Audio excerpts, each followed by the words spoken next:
মুর্শিদ বিনে খোদা মিলে না, মুর্শিদের খেদমত গো করলে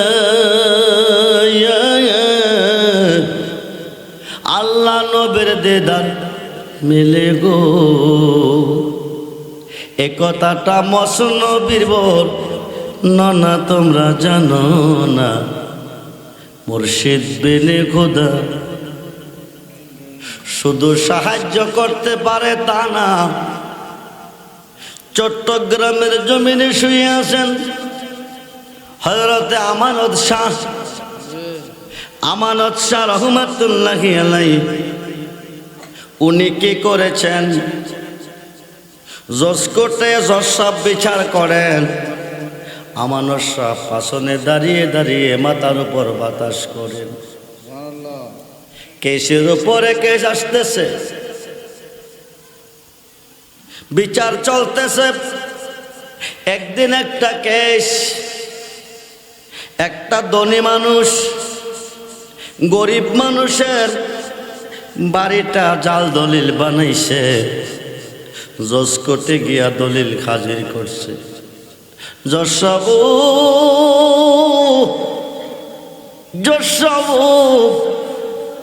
এই বাড়িটা আমার, এই যে দেখেন দলিল, এই লোকটা বাড়িটা দখল করে রাখছে, ওনাকে বলে দেন বাড়িটা ছেড়ে দিতে। জজ সাহেব বলতেছেন, ওনার বাড়ি তুমি দখল দিয়ে রাখলা কারণ কি? গরিব মানুষটা দুইটা চোখের পানি ছেড়ে দিয়েছে। হুজুর, ওনার কথা বিশ্বাস করবেন না, উনি জাল দলিল বানাইয়া আমার বাড়ি দখল দিতে চাই।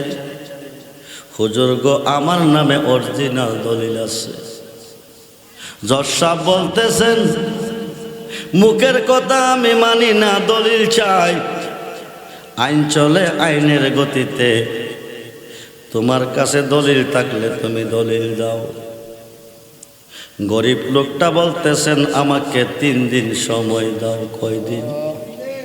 জোরে কোন, জোরে কোন। 3 দিন সময় দাও। জজ সাহেব বলতেছেন, 3 দিন কেন? আপনার কোর্ট থেকে আমার বাড়ি পর্যন্ত আইতে এবং যাইতে সময় লাগবে 3 দিন। আমাকে 3 দিন সময় দেন, দলিল আমি হাজির করব। বন্ধুরে, জজ সাহেব বলতেছেন, আমি 3 দিন তোমাকে দিতে পারবো না, আগামী দিন 10টা পর্যন্ত তোমাকে সময় দিছি। এই 10টার ভিতরে দলিল দেখাবে, তুমি রায় পাবে, নতুবা যিনি দলিল দেখাবে তিনি রায় পেয়ে যাবে।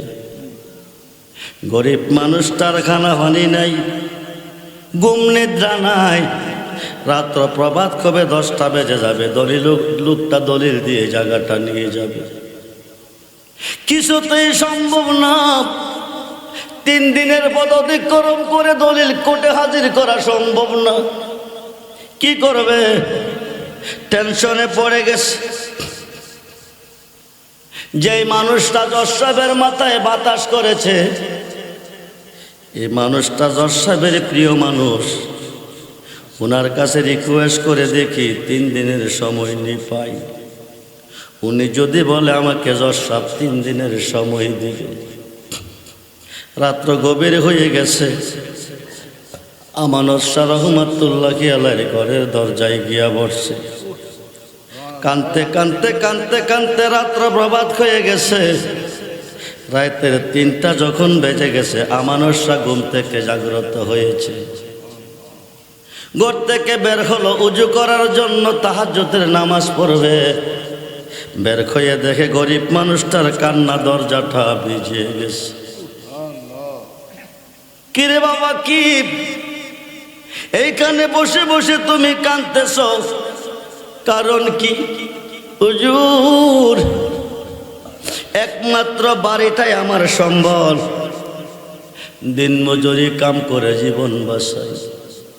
ছেলে মেয়েগুলি বাড়িতে আছে, জজ সাহেব যদি জাল দলিল দিয়ে আমার বাড়িটা নিয়ে যা, আমার ছেলে মেয়ে নিয়ে আমি কোথায় থাকব, আমি কিভাবে বসবাস করব?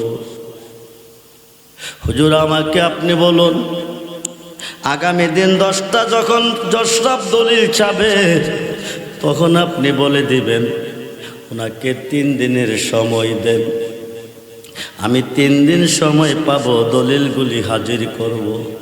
হুজুর বলেন তো আমাকে এই কথাটা বলবেননি?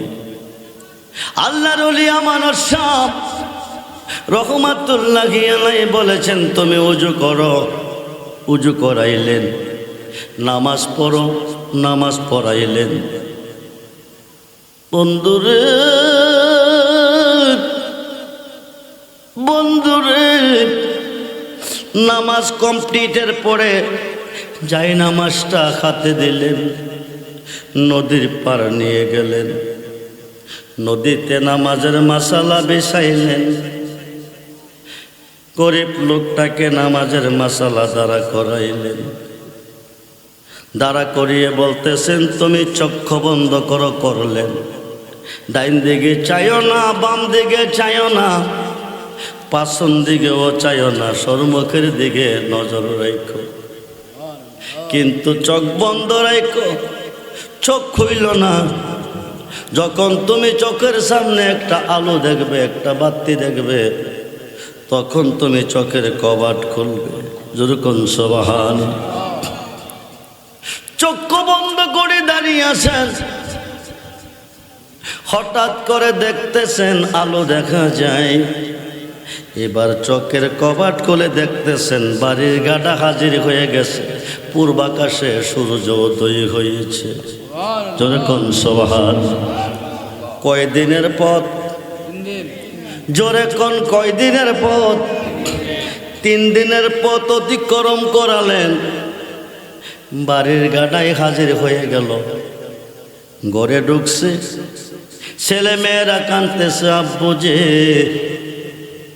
আমাদেরকে ফালাই আপনি কোথায় গিয়েছিলেন এতদিন যাব? বলুন আব্বু বলুন। গরিব মানুষটা বলতেছে মা, দেরি করার সময় হাতে নাই, পাশের বাড়ির লোকটা জাল দলিল বানাই আমার বাড়িটা নিতে চাই।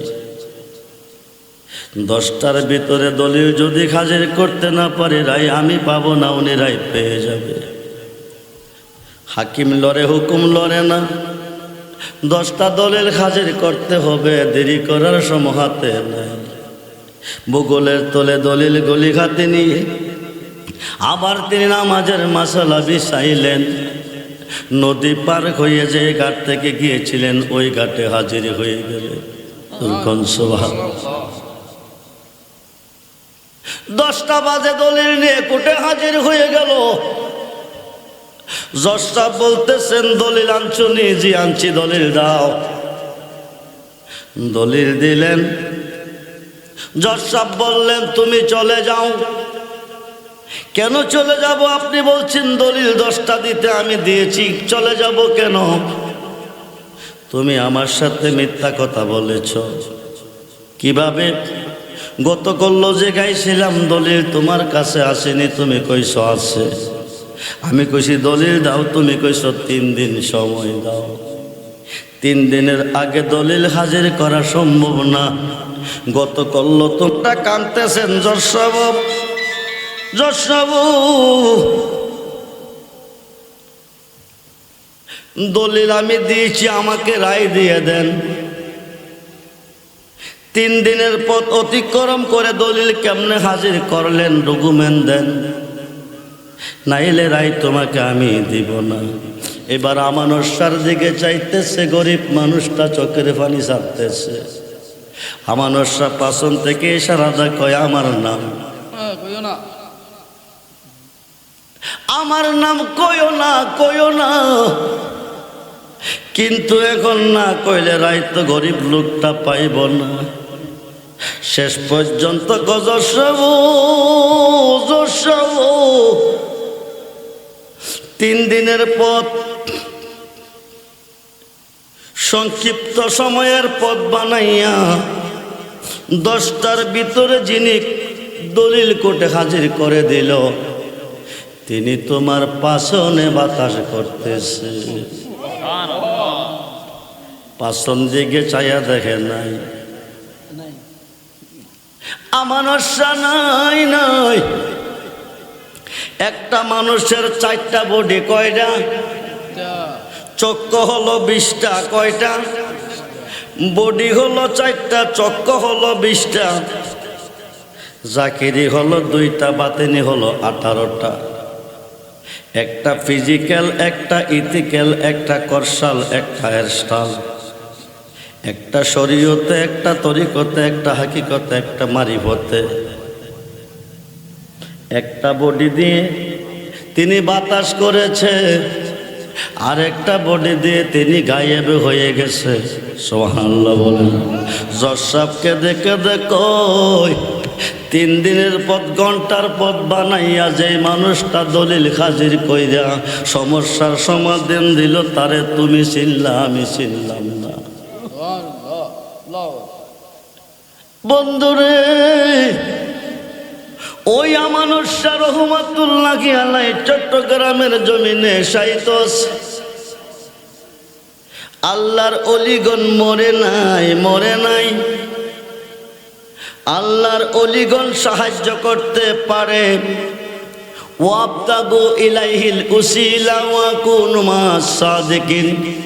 ইয়া আইয়ুহাল্লাযীনা আমানুত্তাকুল্লাহা ওয়া কুনু মাস সাদিকিন।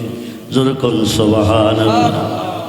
তোমরা সত্যবাদীর কাছে যাও, সাদিকিনদের কাছে যাও। যদি হেদায়েত তোমরা পাইতে চাও, আল্লাহ পর্যন্ত পৌঁছতে চাও, তাইলে তোমরা একজন সত্যবাদীর কাছে চলে যাও।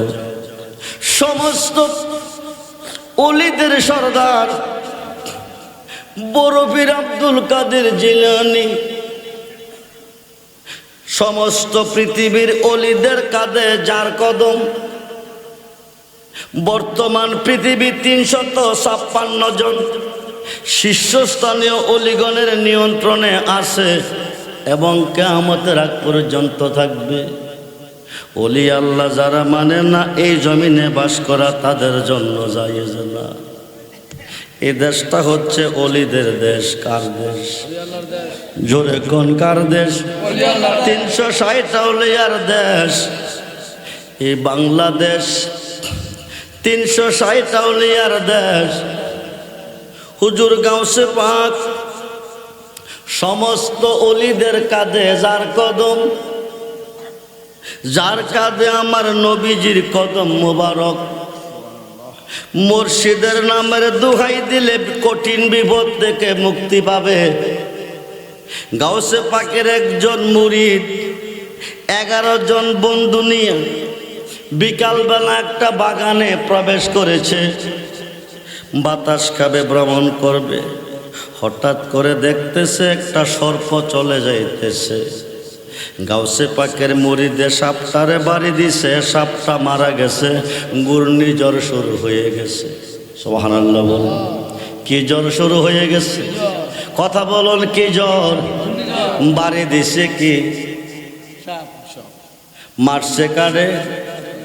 সাপেরে বাড়ি দিছে, সাপ মারা গেছে, ঘূর্ণিঝড় শুরু হয়ে গেছে। 11 জন বন্ধু গিয়ে একটা গুহার ভিতরে লুকাইছে। গাউসে পাকের মুরিদ কয়ে গেছে কোনো খবর নাই। ঘূর্ণিঝড় বন্ধ হলো। 11 জন বন্ধু গুহা থেকে বের হলো।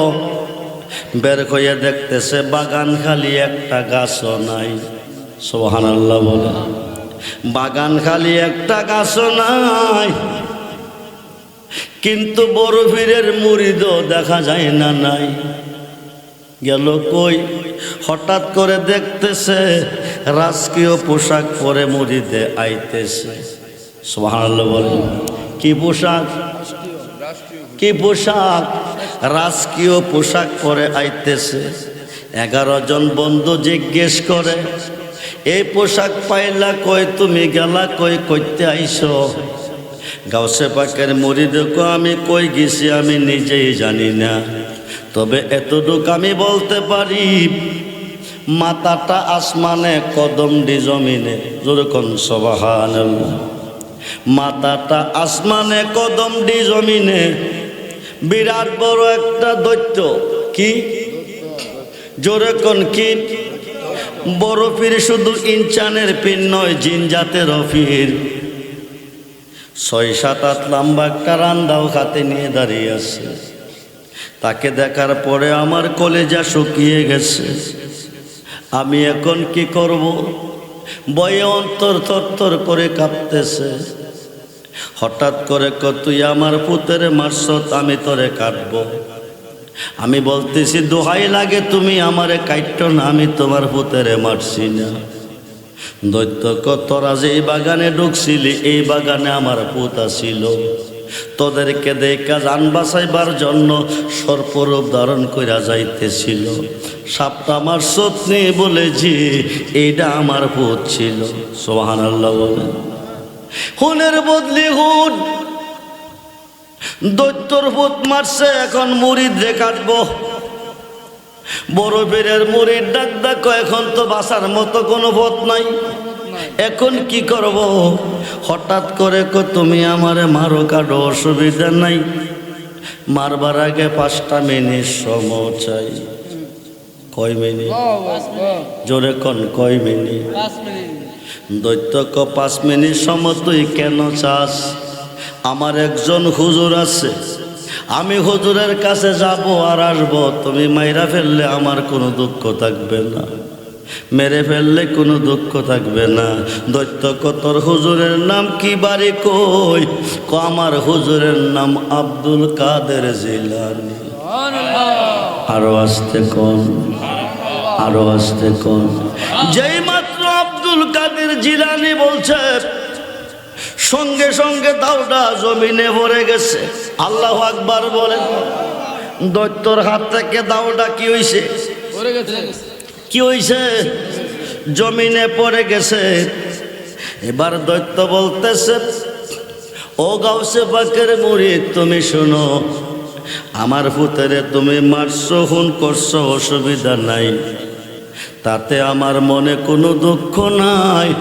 আমি যে তোমার সাথে দুর্ব্যবহার করছি, মারতে কইছি, কাটতে কইছি, এই কথা তুমি জানো, আমি জানি, বড় পীর জানো না?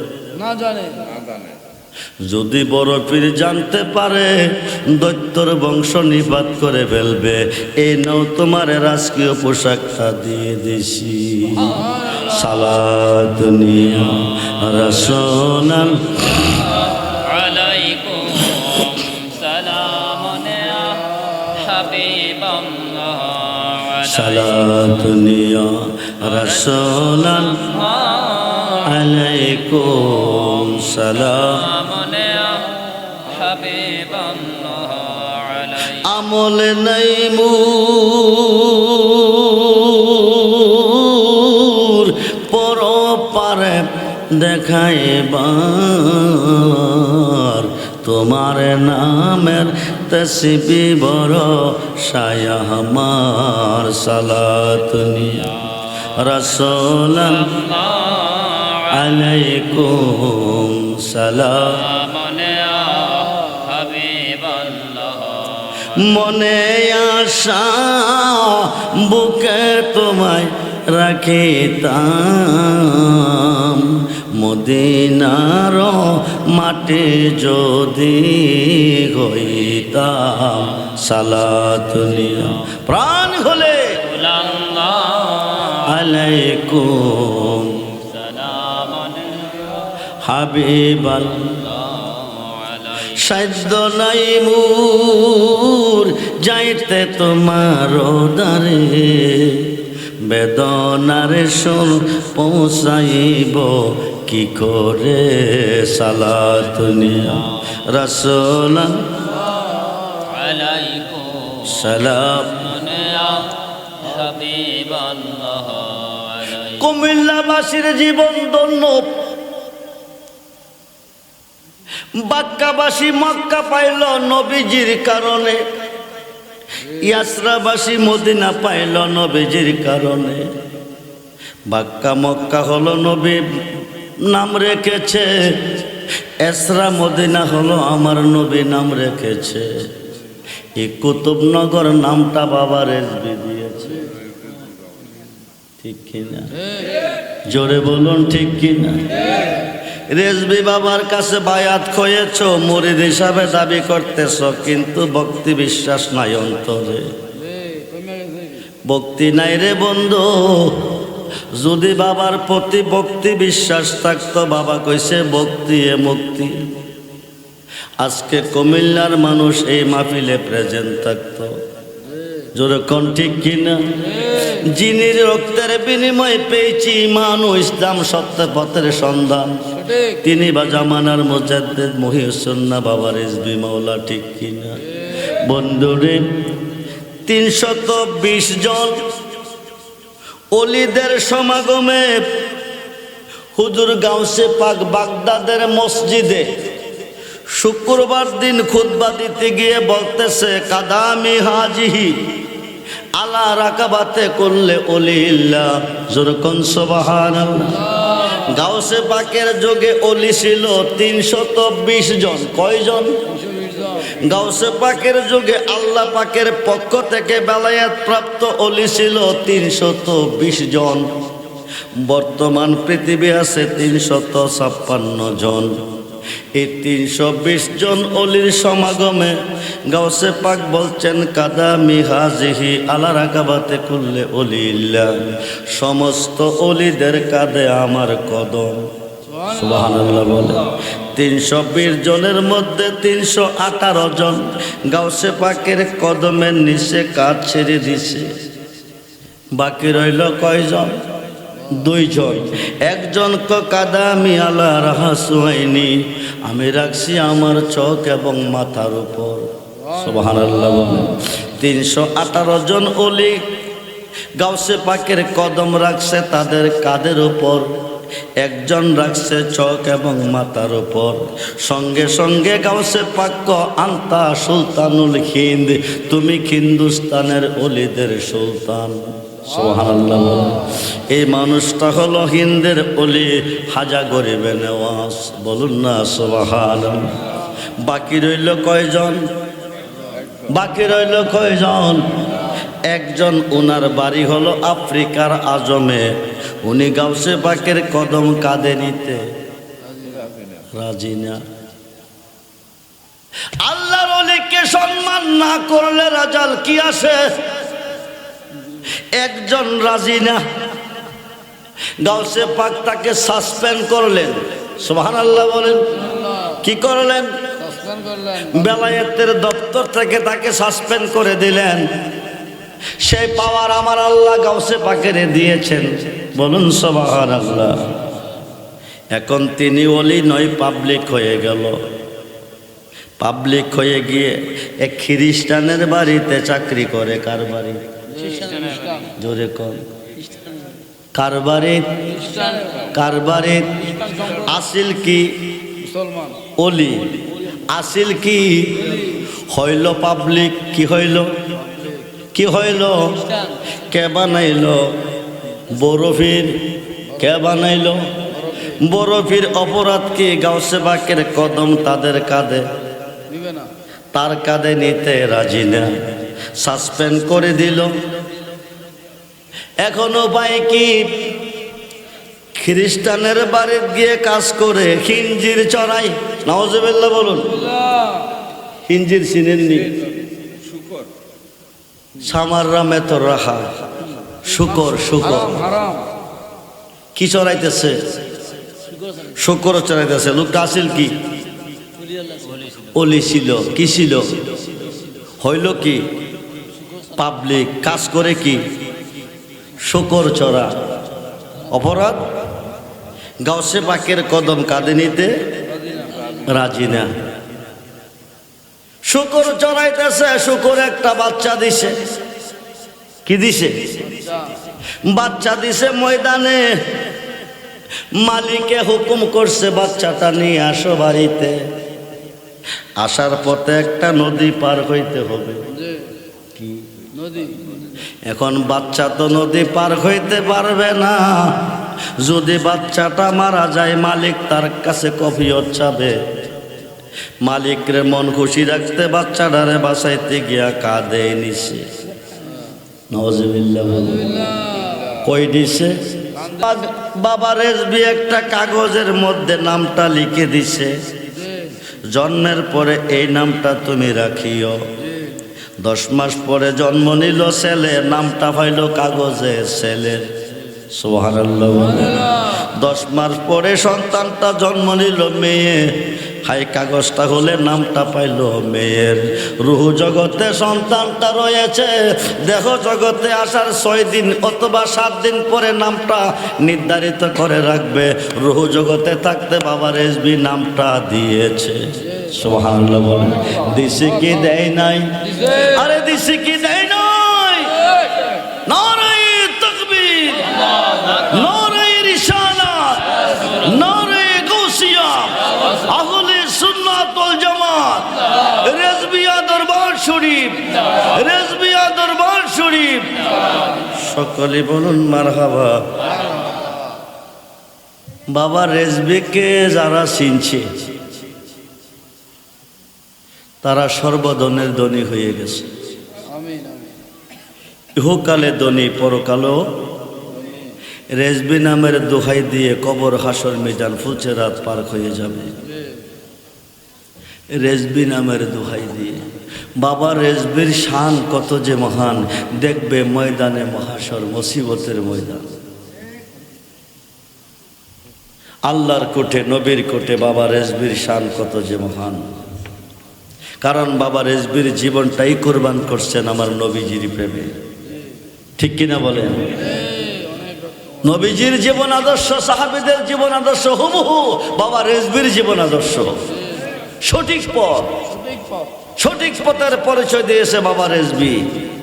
বাবা রেজবিকে যারা চিনেছে তারা সর্বধনের ধনী হয়ে গেছে। রেজবিকে যারা চিনতে পারে নাই তারা অন্ধকারে নিমজ্জিত আছে। কিন্তু নবীজির উম্মত 73 দলে বিভক্ত। নবী জাকেরে থাকতে হয় নাই, বিদায়ের পরে বাবা রেজবির মুরিদের মধ্যে বহুদল হয়ে গেছে, থাকতে হয় নাই বিদায়ের পরে। খুব মনোযোগ, রেজবিয়া রশিকে আঁকড়িয়ে ধরো, রেজবি বাবার প্রেমে জীবন কোরবান করে দাও। কঠিন কঠিন বিপদের সময় বাবা রেজবি তোমাকে সাহায্য করবে যদি ভালোবাসা দিতে পারো বাবা রেজবিকে। একজন মুসলমান একজন ইহুদির মধ্যে একটা বাহাত চলতেছে। ইহুদি ক আমরা নবী বড়, মুসলমান ক আমরা নবী বড়। ইহুদি ক তোরা নবী ছোট, আমরা নবী বড়। কেমনে? বড় নবীর বড় গুণ, ছোট নবীর ছোট গুণ। তোরা নবী জমিনে, আমরা নবী আসমানে। মুসলমান কতর কথা ভুল, আমরা নবী বাদশার বাদশা হয়ে জমিনে। তোরা নবী দারোয়ান হইয়া পাহারা দিতেছে আসমানে। সুবহানাল্লাহ। মুসলমান কইতেছে আমরা নবী বাদশার বাদশা হয়ে জমিনে, তোরা নবী দারোয়ান হইয়া পাহারা দিতেছে আসমানে। এবার ইহুদি কতরা নবীর আর কে গুণ আছে? মুসলমান মোল্লা কতরা নবীর আর কে গুণ আছে? ইহুদি ক আমরা নবী কুম্বেজ নীল্লা কইলে মরা মানুষ জিন্দা হয়ে গেছে। তোরা নবী পারেনি, পারছিনি। আমরা নবী মরা মানুষ জিন্দা করতে পারছে কি পারছে নাই, এই কথাটা মুসলমান মোল্লার জানা নাই। হিমশিম খাইতেছে। ইহুদের কাছে আখিরি নবীর অপমান টানতেছে, মোল্লা বলতে পারতেছে না। বন্ধুরে, ভারতবর্ষের প্রখ্যাত মুহাদ্দিস শায়খ আব্দুল হক মুহাদ্দিস দেহলভী রহমাতুল্লাহি আলাইহি মাদারাজুন নবুওয়াতে মুজিজায়ে অধ্যায় লিখেছে, আমার নবী ইন্তেকালের পরে 41 জন মরা মানুষ জিন্দা করছে। কয়জন? জোরে কোন কয়জন? 41 জন মরা মানুষ জিন্দা করছেন। নবী ডাক দিছে আব্দুল কাদের, আমি মরা মানুষ জিন্দা করতে পারছি কি পারি নাই? আমার উম্মত বলতে পারে নাই, তুমি গিয়া বলে দাও। বাগদাদ থেকে একটা লাভ দিছে, ফিলিস্তিনের জমিনে দুইজনের মধ্যে আইসা হাজির হয়ে গেছে। সুবহানাল্লাহ। হাজির হইয়া বলতেছে, তোমাদের বাহাস কি নিয়া চলতেছে? ইহুদি ক, আমরা নবী বড়, হেরার নবী ছোট। তোমরা নবী বড় কেমনে? ক, বড় নবীর বড় গুণ, আমরা নবী ঈসা নবী আসমানে, তারা নবী আছে জমিনে। হে ক, তারা নবী বাদশার বাদশাহ হয়ে জমিনে, আমরা নবী দারোয়ান হয়ে পাহারা দিতেছে আসমানে। আমি কইলাম, তোরা নবীর আর কি গুণ আছে? হ্যাঁ কইল, আমরা নবীর কি গুণ আছে? আমি কইছি, আমরা নবী কুম্বিজ নীল্লা কইলে মরা মানুষ জিন্দা হয়ে গেছে। তারে জিগাইলাম, তোরা নবী ফার্সি নিতে জানে না, বলতে পারে না, তাই বলে তার নবী ছোট বলে জি। গাউসে পাক কই, ইহুদি তোরা নবী কি কইয়া চিন্তা করছে? কুম্বিজ নীল্লা, আল্লাহর হুকুমে। গাউসে পাক কো, আমি নবী না, আমি আমরা নবীর একজন গোলামের গোলাম, গোলামের গোলাম, গোলামের গোলাম, গোলামের গোলাম, গোলামের গোলাম। তোরা নবী কুম্বিজ নীল্লা কইয়া চিন্তা করছে, আমি আব্দুল কাদের কুমু, তুই মর তো মরবি। আরো আসতে কন, তুই মর তো মরবি। আবার যদি আমি ইচ্ছা করি তোরে জিন্দা কইরা বাকিরেও আনতে পারি। সুবহানাল্লাহ বলেন। ইহুদি ক, বেড়াগিরি মুখের কথা মানি না, ডাইরেক্ট প্রমাণ চাই। বড় বীরে ক, প্রমাণটা তুই কেমনে নিবি? একটা মরা মানুষের কবরের পর তোমার নামও তুমি জিন্দা কইরা দেখাইবা। বড় বীরে ক, ঠিক আছে, তুই লইয়া যা। ফিলিস্তিন বিশাল বড় ইহুদিদের কবরস্থান, একটা কবরের পার নিয়ে দাঁড়া করাইছে। কবরের পাশে একটা সাইনবোর্ড আছে, লেখা আছে, এই মাইয়েতের মৃত্যুর বয়স চলতেছে ৬,০০০ বছর। আরো আসতে কম, কত হাজার বছর? লোকটা মারা গেছে কত বছর আগে? ৬,০০০ বছর আগে। এইবার ইহুদি ক, বেড়া হইলে এই মানুষটা জিন্দা কইরা দেখাও। হুজুর গাউসে পাক ডাইন খাতটা কবরের পার রাইখা ক, বাবাজি তুমি কে আসো? কবরে বাকিরে আসো। কবরটা ফাইটটা মানুষটা বের হয়ে গেছে। জোরে কোন আল্লাহু আকবার। মানুষটা উপরে এসেছে। আল্লাহর অলিগণে কি পারে রে বন্ধু? বাবা রেজবি কি না পারছে? বাবা রেজবি কি খেলা দেখাইছে? যারা চিনছে বুঝছে বাবা রেজবি, তারা সর্বধনের ধনী হয়ে গেছে। রেজবি নামের দোহাই দিয়ে পার হবে কোটি কোটি গুনাহগারকে রেজবি হাসরের মাঠে পার করে জান্নাতে নিবে। বুখারী শরীফের সরার মধ্যে এসেছে, ইয়াশফাউ ইয়াউমাল কিয়ামাতে সিত্তাতুন, হাসরের মাঠে ৬ শ্রেণীর লোকের হাতে শাফায়াতের ভার দিবে, কোটি কোটি উম্মতকে পার করে জান্নাতে নিবে। মিশকাত শরীফ আবু শাফায়াতের অধ্যায়ের মধ্যে এসেছে, ইয়াশফাউ ইয়াউমাল কিয়ামাতে সালাসাতুন, হাসরের মাঠে ৩ শ্রেণীর লোকের হাতে শাফায়াতের ভার দেবে। প্রত্যেকটা শ্রেণীর লোক কোটি কোটি গুনাহগারকে পার করে জান্নাতে নিবে। বাবা রেজবি হাসরের মাঠে কোটি কোটি অপরাধীকে জান্নাতে নিবে। বন্ধুরে, ওই দিন বুঝবে রেজবি কার শান, রেজবির শান কত যে মহান।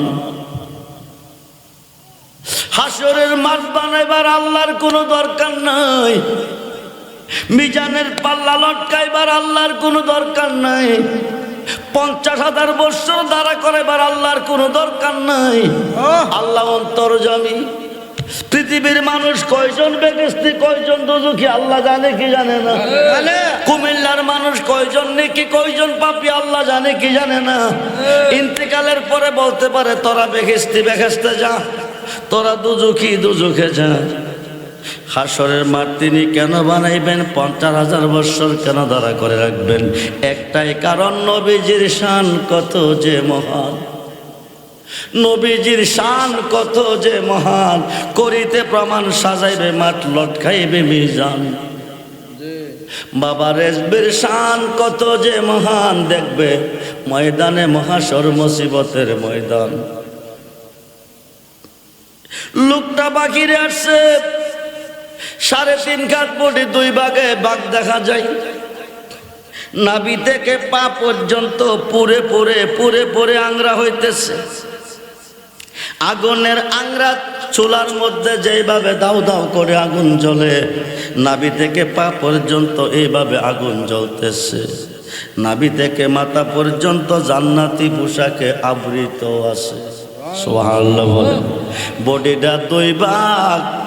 6,000 বছর আগে যে মানুষটা মারা গেছে, তার বডিটা 2 ভাগে ভাগ হয়ে অর্ধেকটা বডি জ্বলতেছে, অর্ধেকটা জান্নাতি পোশাকে আবৃত আছে। বড় পীর জিজ্ঞেস করলেন, বাবা তোমার এই অবস্থা হওয়ার কারণ কি?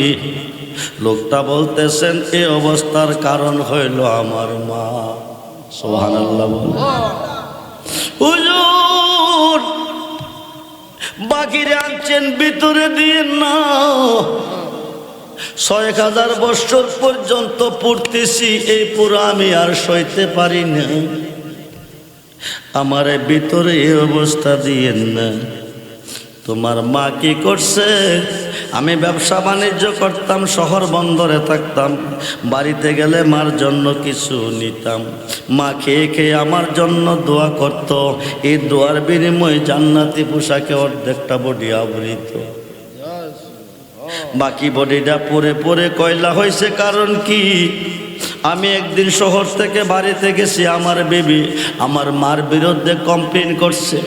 আমার উচিত ছিল মারে জিজ্ঞেস করার, আগডা সামলাইতে না পাইরা বিবির পক্ষ লইয়া আমি লাত্তি দিয়া মারে জমিনে ফালাই দিছিলাম। দাঁড়ানো অবস্থা ছিল, মা দাঁড়াইয়া। লাতির আঘাত পাইয়া মা বুকের ব্যথা লইয়া শেষ পর্যন্ত কবরে গেছে। মায়ের বুকে ব্যথা দিয়ে আমি শান্তি পাবো কি দিয়া? বাবাজি আমারে কবরে দিও না, এই পুরা আমি সইতে পারি না। আমি তোরে কবরে দিব, কিন্তু সমস্যার সমাধান বানাইয়া। সুবহানাল্লাহ। তোর মার কবরটা কই আছে তুই জানোস নি? লোকটা বলছে, জি জানি। তোর মার কবরের পাশে আমারে লইয়া যা। লইয়া গিয়া দেখাইছে, এই কবরটা আমার মা। ডাইন কাতটা কবরের পার রাইখা বড় বেড়ে বুড়ি মা, একটু কষ্ট করে তুমি বাকিরে আসো, আমার তোমার সাথে কিছু কথা আছে। কবরটা ফাইটটা বুড়া মহিলাটা বাকিরে আইছে। সুবহানাল্লাহ। আবার পরে জিজ্ঞেস করে, মা এই মানুষটা তুমি চিনুনি? কজি চিনি। কেমনে চিনো? কি তোমার পরিচয় কি লাগে? মহিলাটা বলতেছে, এই মানুষটা আমার ছেলে। মা তোমার ছেলে? বলে জি। তোমার খেদমত ক যথেষ্ট, ইবাদত ক যথেষ্ট। কেমন ছিল? খুব ভালো। আম্মা তুমি তোমার মার এত প্রশংসা তুমি করতেছ, অর্ধেকটা বডি পরে পরে কয়লা, তুমি কি দেখতেছ গজি? এই ব্যাপারে তোমার কিছু বলার আসেনি। মহিলাটা 2টা চোখের পানি ছেড়ে দিস। বাজানো বাজানো, এই ব্যাপারে কিছু আমারে জিগাইও না। জিগাইলে আমি কোনো সমাধান দিতে পারবো না। মা কারণটা কি? আমি ঘরে দাঁড়িয়েছিলাম, আমি কোনো অপরাধ করি নাই। তার বিবি জানে তারে কানে কানে কি কইছে। ঘরের ভিতরে খামাইয়া দূর দিয়ে আয়া আমি ছিলাম দাঁড়াইয়া, বুকটার মধ্যে লাথি দিয়ে আমার দিছে জমিনে ফলাইয়া।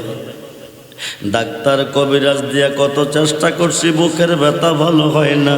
শেষ পর্যন্ত বুকের ব্যথা লইয়া আমি কবর আইছি। আমার পুতে শান্তি পাইব কি দিয়া? আম্মা গো আমি আব্দুল কাদের কই তোমার পুতের মাপ দিবানি মহিলাটা ক সম্ভব না বড় ফিরে ডাক ডাকো বুড়িমা কেমনে দিবা না দিবা আমি আব্দুল কাদেরের আছে জানা যেরকম সুবহানাল্লাহ এইবার বড় ফিরে নজর দিছে পুরা বডিটা আগুন হয়ে গেছে এখন আর অর্ধেক বডি আগুন না পুরা বডি আগুন সুবহানাল্লাহ বলেন এবার ডাক দিয়া কো বুড়িমা মাপ দিলে দাও না দিলে না একবার তুমি তাকাও এখন তাকাইয়া দেখতেছে অর্ধেক বডি আগুন না পুরা বডি আগুন ফুতেরে দেখা যায় না শুধু আগুন দেখা যায় মহিলাটা ডাক দেখো বাজানো পৃথিবীর জমিনে কোনো মায়ের সামনে সন্তান এইভাবে পড়বে কোনো মা মানতে পারে না আমি দোয়া করি বাবা তুমিও দোয়া করো দোয়া করি কথাটা মুখ থেকে বের হয়ে গেছে পুরা বডির আগুন নিবা জান্নাতি পোশাকে আবৃত হইয়া গেছে যেরকম সুবহানাল্লাহ মা পুত দুইজনকে হুজুর গাউসে পাক মুসলমান বানাইয়া আবার মুরিদ কইরা তাদেরকে কবরে ঢুকাইছে আল্লাহর ওলি পারে কি পারে না আরে ক্ষমতা আছে না নাই নারায়ে তাকবীর নারায়ে রিসালাত নারায়ে গাউসিয়া আহলে সুন্নাত ওয়াল জামাত রেজবিয়া দরবার শরীফ সবাই কয়েকবার ইসমে জাতে জিকির আইন লা আইন লা আইন লা আইন লা আইন লা আইন লা আইন জওয়ান হলে আইন লা আইন আমার রেজবি চন্দ আইলে গো আমার রেজবি চন্দ আইলে গো হৃদয় সিংহ শোনে গো বসাব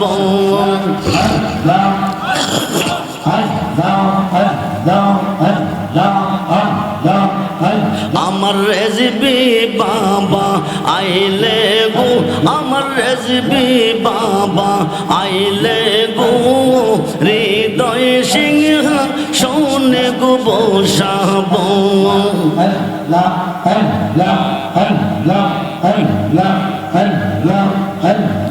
আসবে বলে প্রাণ রেজবি আশায় রইলাম সাইয়া গো আমরা আশায় রইলাম সাইয়া গো হৃদয় সিংহ শোনে গো বসাব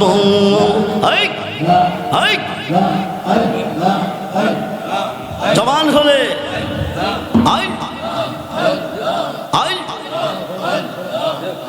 আমার রেজবি চন্দ আইলে গো আমার দয়াল চন্দ আইলে গো হৃদয় সিংহ শোনে গো বসাব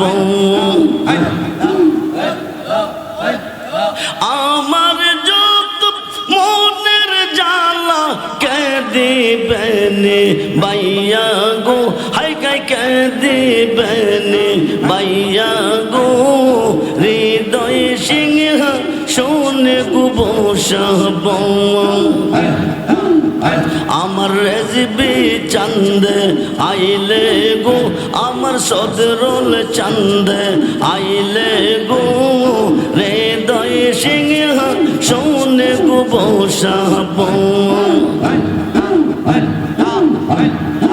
আসলে লইয়া কোলে নগরে রাব গো আমরা নগরে রাব গো হৃদয় সিংহ শোনে গো বসাব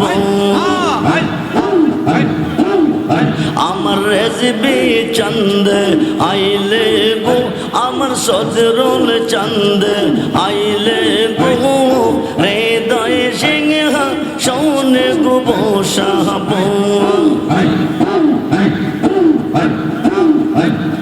বিদেশে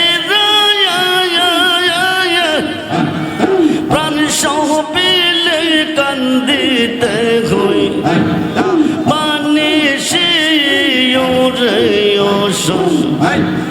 দূরে বিদেশি বন্ধুরা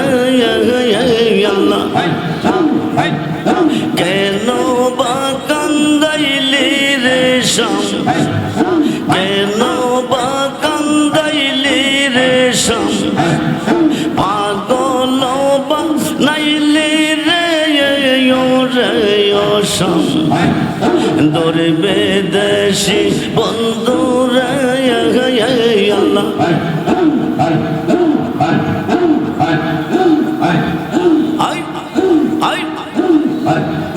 যত নেশা যাইলাম সজ্জা যত নেশা যাইলাম সজ্জা সখী গৌনে দিল লজ্জা রে অনাগার অনিদ্রাতে কাটাইলাম সুখের নিশি ওরে অসম ধরবে দেশি বন্ধু রে আল্লাহ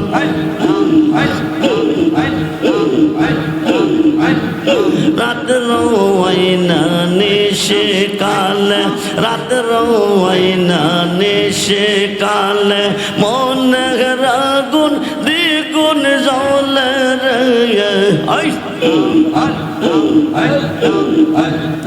আব্দুর রহমান বেবে বলে কে বাজাইব রের বাঁশি ওরে অসম ধরবে দেশি বন্ধু রে আল্লাহ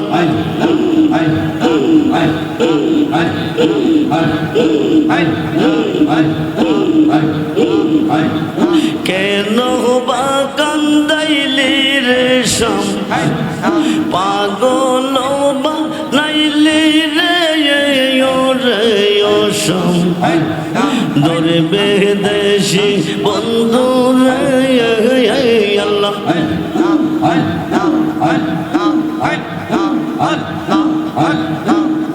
আমার রাজবে দয়াময় তোমার দেখে আর মনে নয় আমার সদরল দয়াময় তোমার দেখে আর মনে নয়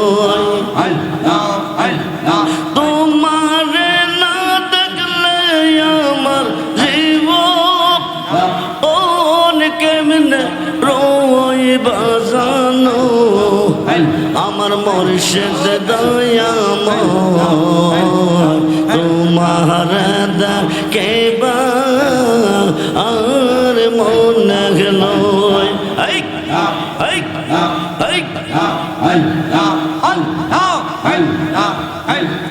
তামাম ডালে বৈশাগরে দেবে বাঙ্গু ও ডালে রাগা শিশুকালে প্রেম শিখাইয়া যৌবন ওন কালে দাগা বাজানো আমার রাজবে দয়াময় তোমার দেখে আর মনে নয় তামাম ডালে বৈশাগরে যাবে বাজাও রঙের বাঁশি সুর শুনিয়া আমরা রে মন হইল ও উদাসী রাজবে আমার রাজবে দয়াময় তোমার দেখে আর মনে নয় লা ইলাহা ইল্লাল্লাহু মুহাম্মাদুর রাসূল সাল্লাল্লাহু আলাইহি ওয়াসাল্লাম শেষবারের